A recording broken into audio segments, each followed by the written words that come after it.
Good morning students.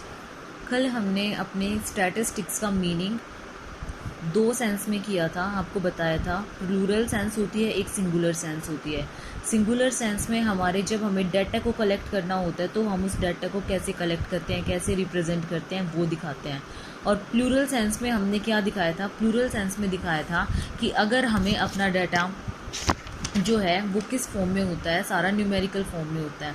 जब हमें क्या देखना होता है, ये देखना होता है कि हमारे कोई भी रिज़ल्ट निकालना होता है जब हमें, या कोई भी एस्टिमेट करना होता है, या फिर हमें कुछ भी करना होता है अपने डाटा को, तो हम प्लूरल सेंस यूज़ करते हैं। मतलब जब हमें कोई ग्रुप की स्टडी करनी होती है और जब हमें सिर्फ डाटा निकालना होता है तो वो हमारी सिंगुलर स्टैटिस्टिक्स में आती है। तो हमारा आज का टॉपिक है, कल हमारा प्लूरल सेंस में स्टैटिस्टिक्स कंप्लीट हो गया था कि आपकी प्लूरल सेंस में स्टैटिस्टिक्स का मीनिंग क्या होता है, उसकी डेफिनेशन क्या होती है और उसके फीचर्स क्या होते हैं। आज हम डिस्कस करेंगे सिंगुलर सेंस में स्टैटिस्टिक्स। सिंगुलर सेंस में स्टैटिस्टिक्स स्टैटिस्टिक्स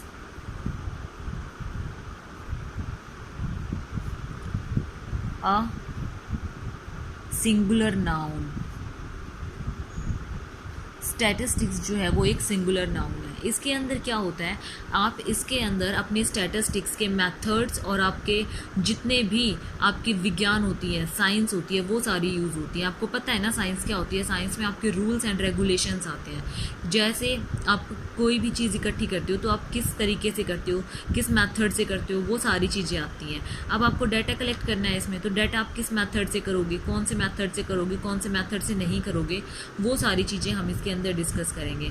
तो इसमें जो बेसिक मीनिंग है वो क्या है कि सांख्यिकी का अर्थ जो है वो सांख्यिकी विधियों से है, मतलब इसमें मेथड्स से है उसका मीनिंग। अब वो जो मेथड्स हैं वो हम वन बाय वन करके डिस्कस करेंगे, लेकिन उसको करने से पहले मैं इसकी एक डेफिनेशन बता रही हूँ आपको। वो डेफिनेशन क्या है? स्टैटिस्टिक्स में be defined statistics may be defined as a collection,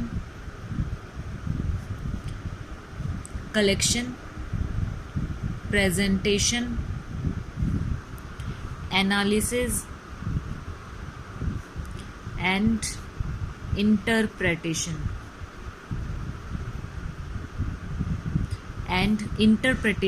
of numerical data।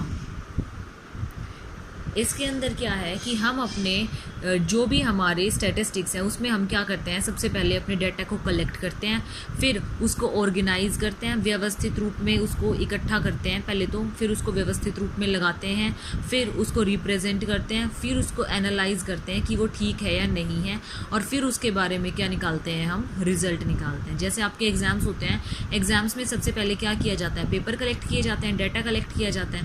वो डाटा कलेक्ट करने के बाद उनके अंदर से आपके मार्क्स निकालने के बाद, चेकिंग होने के बाद, फिर उनको ऑर्डर में लगाया जाता है, क्लास वाइज निकाला जाता है। क्लास वाइज निकालने के बाद फिर ये देखा जाता है कि कितने बच्चे पास हैं और कितने बच्चे फेल हैं। फिर एंड में आपका रिजल्ट आपको बता दिया जाता है।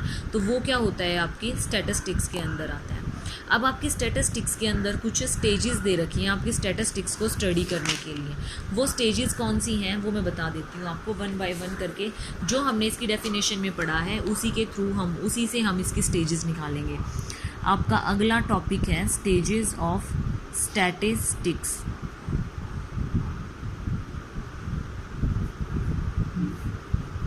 अगर हम हिंदी में इसको बोलें तो हिंदी में क्या होगा, सांख्यिकी की या फिर सांख्यिकी के कदम। स्टेजेस तो यही होती है ना, सांख्यिकी के कदम या फिर इसकी अवस्थाएं,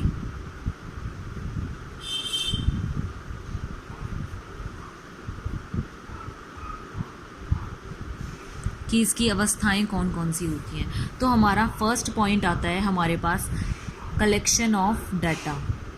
सबसे पहले हम क्या करते हैं, अपने डाटा को कलेक्ट करते हैं कहीं से भी। सपोज़ करो हमें किसी एक पर्टिकुलर एरिया दे दिया, हमें उस पर्टिकुलर एरिया का क्या निकालना है, ये निकालना है कि उसमें कितने बच्चे या फिर कितने लोग पढ़े हुए हैं, कितने लोग नहीं पढ़े हुए हैं।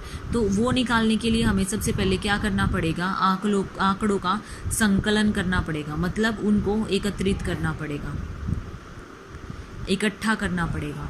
फिर दूसरा, उसके बाद हमें क्या करना पड़ेगा, उनका ऑर्गेनाइज करना पड़ेगा व्यवस्थित रूप में, ऑर्गेनाइजेशन ऑफ डाटा। उनको ऑर्गेनाइज करना पड़ेगा कि जैसे जैसे स्टेप बाय स्टेप, मतलब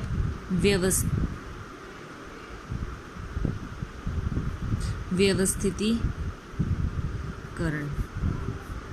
मतलब हमें उनको स्टेप बाय स्टेप दिखाना पड़ेगा कि पहले हमने यहाँ से 1000 लोगों का स्टडी किया, 1000 लोगों में से इतने एरिया में से इतने पुरुष हैं, इतने महिलाएं हैं और इतने बच्चे हैं। इस तरीके से उनको व्यवस्थित करना पड़ेगा अगर हमें एक डाटा की स्टडी करनी है तो। फिर उसके बाद हमें क्या दिखाना पड़ेगा, इसकी प्रेजेंटेशन करनी पड़ेगी, presentation of data. Presentation of data में आंकड़ों का प्रस्तुतिकरण, आंकड़ों का प्रस्तुतिकरण। इसके अंदर हमें क्या करना पड़ेगा, अपने आंकड़ों को प्रस्तुत करना पड़ेगा। अपने आंकड़ों को हम प्रस्तुत कैसे करेंगे, अपने आंकड़ों को प्रस्तुत करने के लिए हमें एक पर्टिकुलर मेथड या फिर एक पर्टिकुलर डाटा, अपने एक स्टाइल यूज़ करना पड़ेगा ताकि हमारा जो डाटा इतने अच्छे ढंग से प्रेजेंट किया जाए कि उसमें किसी को भी कोई भी डाउट ना हो।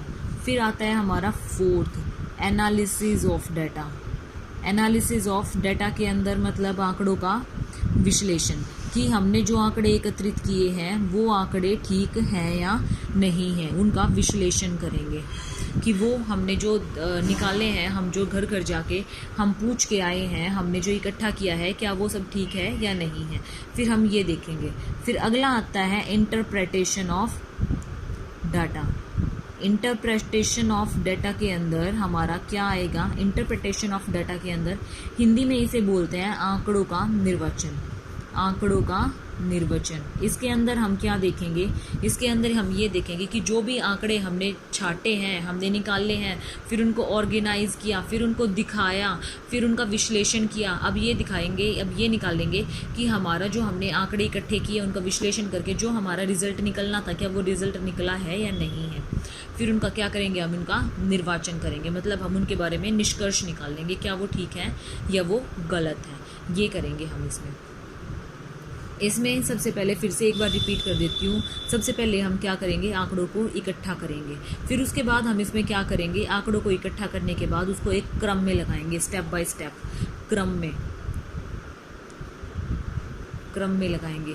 फिर उसके बाद उनको हम क्या करेंगे, प्रतिशत के उसमें प्रस्तुतिकरण करेंगे। प्रस्तुतिकरण किससे करेंगे, ग्राफ वगैरह से करेंगे या फिर कोई चार्ट वगैरह से करेंगे, इनका प्रस्तुतिकरण करेंगे। प्रस्तुतिकरण करने के बाद विश्लेषण, कि हम इनको परसेंटेज के रूप में निकाल देंगे या फिर किसी और चीज़ में निकाल देंगे ताकि हम इनका इजीली क्या कर सकें, स्टडी कर सकें। स्टडी करने के बाद हम इनका क्या निकाल लेंगे, कॉन्क्लूज़न निकाल लेंगे कि जो हमने निकाला है क्या वो ठीक है या नहीं है।